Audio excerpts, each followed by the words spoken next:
Video today. Normally I do these videos on every Friday just before my Dungeons and Dragons game, but the race that I'll be talking about today is too perfect to talk about on Halloween.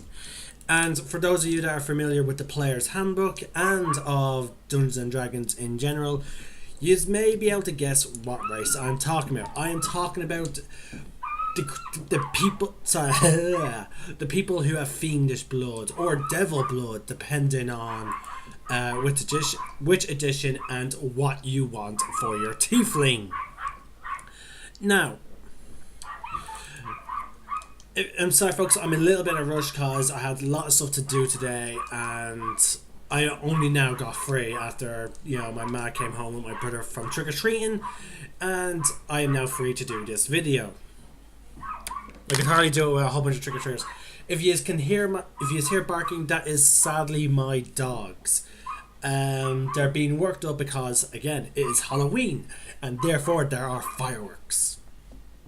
Now, on with today's discussion. I'm just now waiting up for the player's handbook to fully load up, and we can get started. Now, Tieflings are my favourite race. Nearly every character I've played has been a Tiefling of some variant.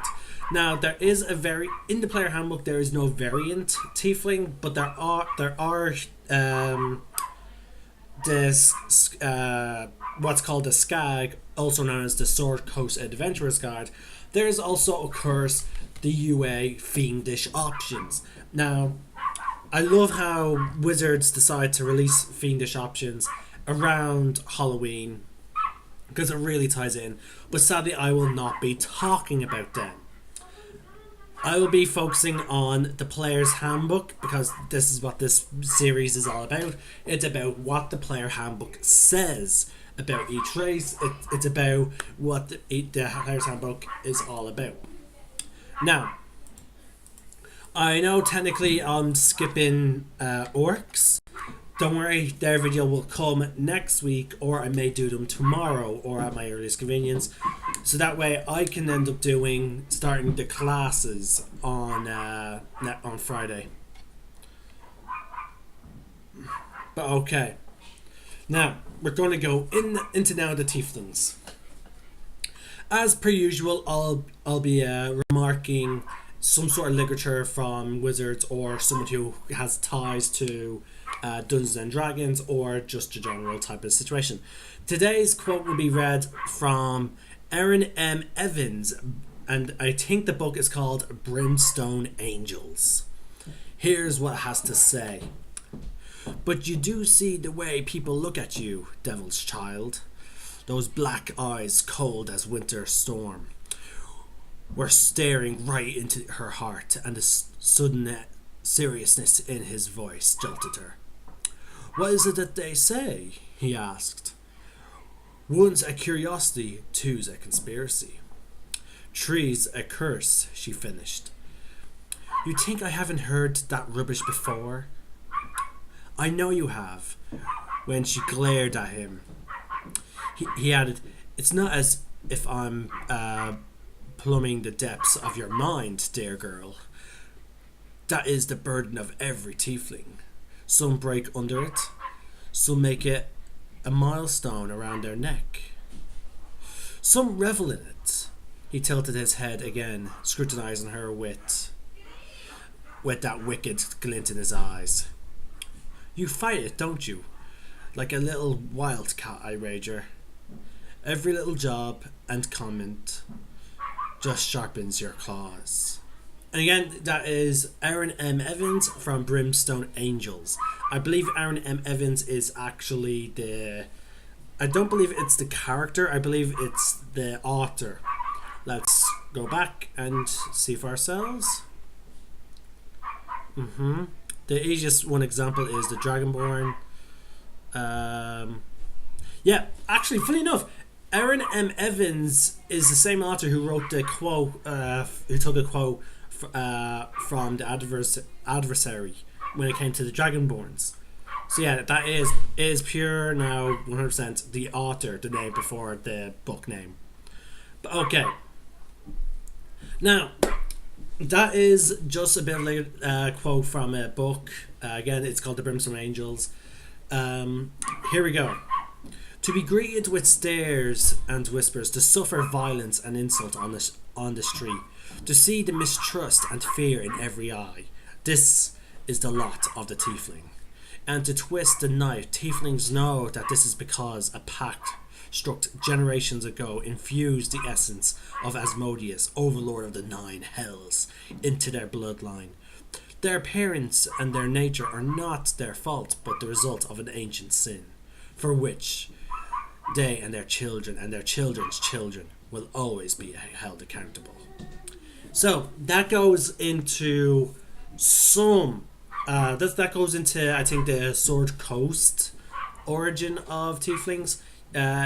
Generations ago, some people made a deal with Asmodeus, the archdevil of the hell. He's the absolute ruler of the nine hells, and through that, a pact was made, and this pact came at a price, and that is a warped uh, appearance. Now, the next sections are called Infernal Bloodline, Self-Reliant and Suspicious, and then we'll get into their tiefling names. We'll then talk about their sidebar, and then we'll go into the nice good bits, the traits we're playing as a tiefling. So, okay, here we go with the Infernal Bloodline. Tieflings are derived from human bloodlines, and in the broadest possible sense, they still look human. However, their infernal heritage has left a clear imprint on their appearance. Tieflings have large horns and take any of a variety of shapes. Some have curling horns like a ram, others have straight and tall horns like a gazelle's, and some spiral upward like an antelope's horns. They have thick tails, 4 to 5 feet long, which lash or coil around their legs when they get upset or nervous. Their canine teeth are sharply pointed, and their eyes are solid colours: black, red, white, silver, or gold, with no visible scale area or pupil. Their skin tones cover a full range of a human coloration, but also include various shades of red. Their hair, cascading down from behind their horns, is a usual dark from black or brown, or to black red, dark red, blue, or purple. The dark red now interests me. I've not yet played the tiefling with that. I generally go for the black. And I love how their eyes are actually a solid colour. So that is generally the appearance of a tiefling.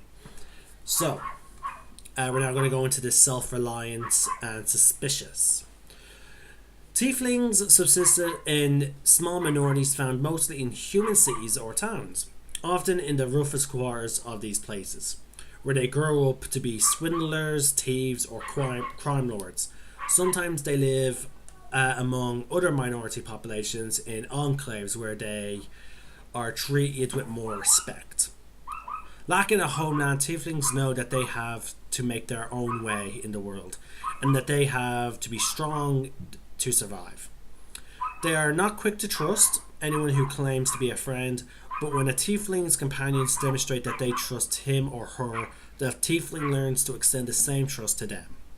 And once a tiefling gives someone loyalty, the tiefling is a firm friend or ally for life. That is very interesting, because for those of you that are watching my Friday broadcast of my D&D games, you know that I'm playing a tiefling who goes by the name Loyal. Now, I will get into that in a little bit, and I will go into that explanation. But generally, he's pretty much like that. Like, he's now made a friend and ally of the fellow members of the Honor Guard, and he has gone to great extents to make sure that they succeed, or that his allies are safe.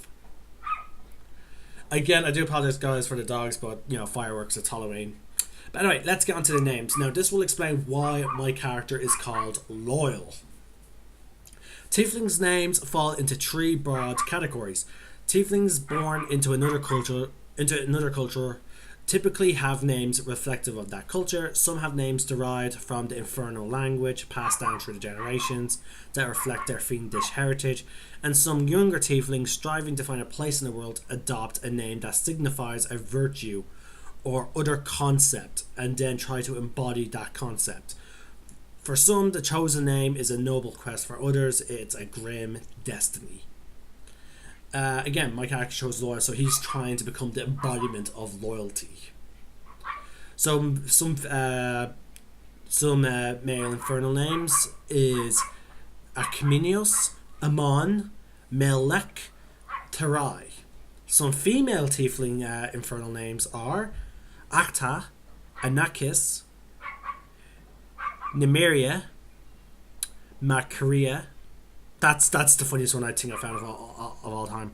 Thalia and Ritia. Now here's some examples of virtue names: Art, Carrion, Chant, Creed, Despair, Nowhere, Open, Poetry, Torment, Weary, Random, Reverence, and Sorrow. Now, we're now going down to the sidebar, mutual mistrust. Now, this shows how this is one of the main reasons why I like playing Tiefling, because it, depending on the DM, it can lead into a very interesting role playing. And it had some interesting role playing until a player that I played with took it too far, and then we were shocked to discover that it turns out this guy was. We discovered that this guy was projecting his actual own real life prejudice onto other characters that were not playing human.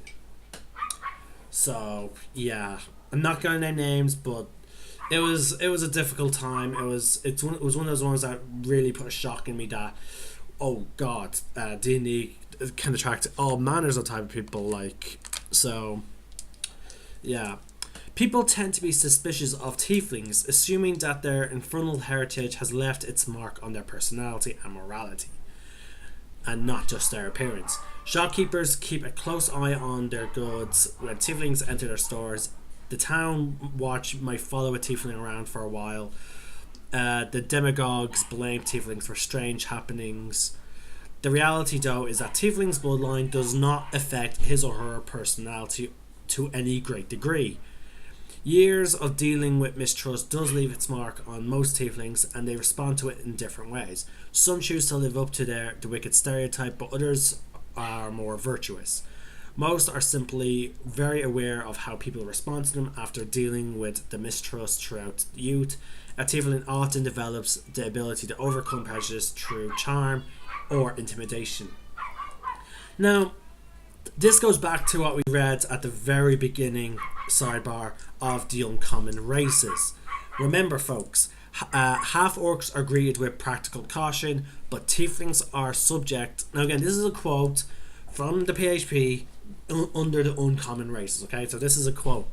Half-orcs are greeted with a practical caution, but tieflings are the subject of supernatural fear. The evil of their heritage is plainly visible in their features, and as far as most people are concerned, a tiefling could very well be a devil straight from the nine hells. People might make warding signs as a tiefling approaches, cross the street to avoid passing near one, or even bar their shop doors before a tiefling can enter. See, all this has what makes tiefling so enjoyable for me to play, is that potential overcoming. Like, half orcs, the funny thing is, now again, when I was reading the half orcs, I discovered that half orcs actually do, their heritage actually does have a mark on them in terms of personality, whereas tieflings don't. Tieflings are free of any type of influence except for their appearance. Anyway, let's get into the nitty-gritty of actually playing a tiefling. Now, you have an ability score increase. Your intelligence goes up by 1, but your charisma goes up by 2. So that means tieflings are great for playing magic users in general. Now, there are sub-races that change the intelligence or The feral tiefling from the Sword Coast Adventurers Guide changes the charisma ability score by 2 to a dexterity score increase by 2. So either way, they're a great race to play if you're playing a warlock, sorcerer, bard even. Again, any character that makes use of intelligence or charisma. Hell, even a rogue can make use of that intelligence and charisma if you go, the route of the arcane trickster, which we'll get into eventually as the classes go on. Now, tieflings mature at the same rate as humans but live a few years longer. As before, we discovered the humans' lifespan in another video, so check that out. Or if you have the player's handbook, you can check that out yourselves. Now, the alignment again. This is purely recommendation. It is not solid. We actually had me and my friend Blue actually had a player who solidly believed that alignment was what you had to play. Here's what it says. Tieflings might not have an innate tendency towards evil, but many of them end up there. Evil or not, an independent nature inclines many tieflings towards a chaotic alignment. Now, notice that an independent nature inclines many tiefling, not all, many, towards the chaotic alignment. And that could even be chaotic good, chaotic neutral, chaotic evil. I do not like chaotic evil. It's very tricky to play, and I've seen too many players use it as an excuse to be complete a-holes. Now, your size is medium. It's about the same build as a human. Your speed is 30 feet. You have dark vision because you're infernal heritage, up to 60 feet. You have resistance to fire, which is brilliant. It's a cantrip. I hate pronouncing it. Talkmutkery. Whatever. A specific cantrip in the player's handbook. Once you reach that cantrip, and then once you reach 3rd level, you can cast Hellish Rebuke spell once per day as a 2nd level spell, and once you reach 5th level, you can cast Darkness once per day. Charisma is your spell casting ability for those spells. Now, Hellish Rebuke is a great spell. Like, if you take range damage, you can look at the enemy and then just be like, yeah, you're taking some damage as well, motherfucker. And whereas then Darkness is also handy because for those stealthy types. As long as you can see in Magical Darkness, which if you're playing a Warlock, you can be. You can speak, read, and write Common and Infernal, the language of the 9 hells. Now, through Unearthed Arcanas and through Sword Coast Adventurers Guide, and I think maybe even Volos, I'm not sure, they have expanded tieflings to not only include those that are hail from the hell, but for those that are also from the abyss. There's now Abyssal Tiefling, which I'm currently playing, and it's fun. But to be honest with you, I love all the Unearthed Arcana Fiendish Options Tieflings. I will get into a video about them eventually, and I'll explain why I love them. But if you're ever playing a campaign in hell and you and your friends want to play a party of all tieflings of different classes, the new UA Fiendish Options is great. You can all play different tieflings, and you will actually have stuff that go along with specific play styles. There's even ones for barbarian like tieflings. So yeah, great. And there's also the UA racial traits, which I'm using 2 of in that. Barbed Hide and Infernal Constitution, which gives me both cold and poison resistance. Brilliant. Now, folks, class recommendations. Okay. Now, again, this is just my recommendations. You can play them as whatever race you want. But, just based off their charisma and intelligence, here's what I recommend. Bard. Sorcerer, Warlock, Wizard. Sorry, folks. A lot of races use Cleric and Druid use Wisdom. Barbarian primarily is Strength. Fighter is Strength or Dex. Paladin is Strength and Charisma. Okay, so yeah, you could play a Paladin. It's just that your melee attacks will suffer. Ranger, dexterity and wisdom. Rogue, dexterity. But you could play a arcane trickster, because you do have to have decent intelligence and charisma. You can play like the suave trickster, like But yeah, those classes are the ones that will get the most benefit from your intelligence and charisma. Now, you could always play a barbarian who has decent charisma, for intimidation purposes. There's also a cleric who is very good at preaching what he worships. You don't have to play. Again, you don't have to play a class. Like, I've played Tiefling regardless of what class I'm playing. I've played a Tiefling Ranger. I've played a Tiefling Rogue. At one point, sadly, it did not last. I want to get back into it. It was fun. I played a Tiefling Warlock, and I played a Tiefling Wizard. And in one of my games, in 2 of my games, I am playing Tiefling Wizard. Wait, 3 games. I'm playing a Tiefling Wizard, and in one, I'm playing also a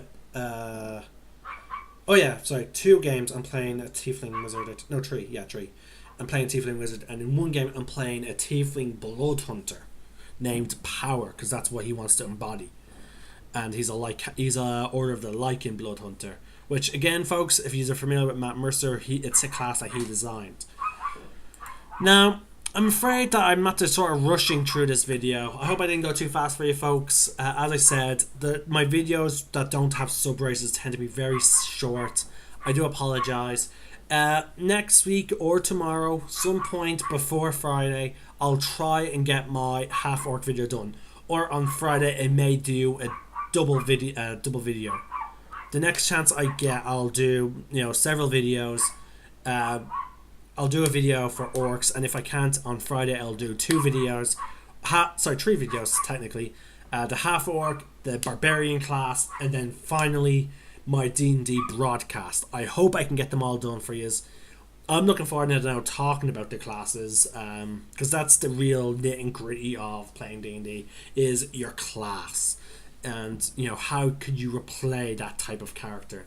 If I can, I will also see about getting some of my players and friends who play D&D to talk about their favorite class, like the people who the class that they tend to like. Now, I can get Blue technically to talk about all the classes because he's played, I think, every single one. But him as Gregor, the dwarven barbarian who aspires to be a druid. So yeah, it might get him in to talk about Gregor a bit. But for the time being, folks, this is Wolf Ninja signing out. Happy Halloween, and may the force be with you. And remember, roll for initiative.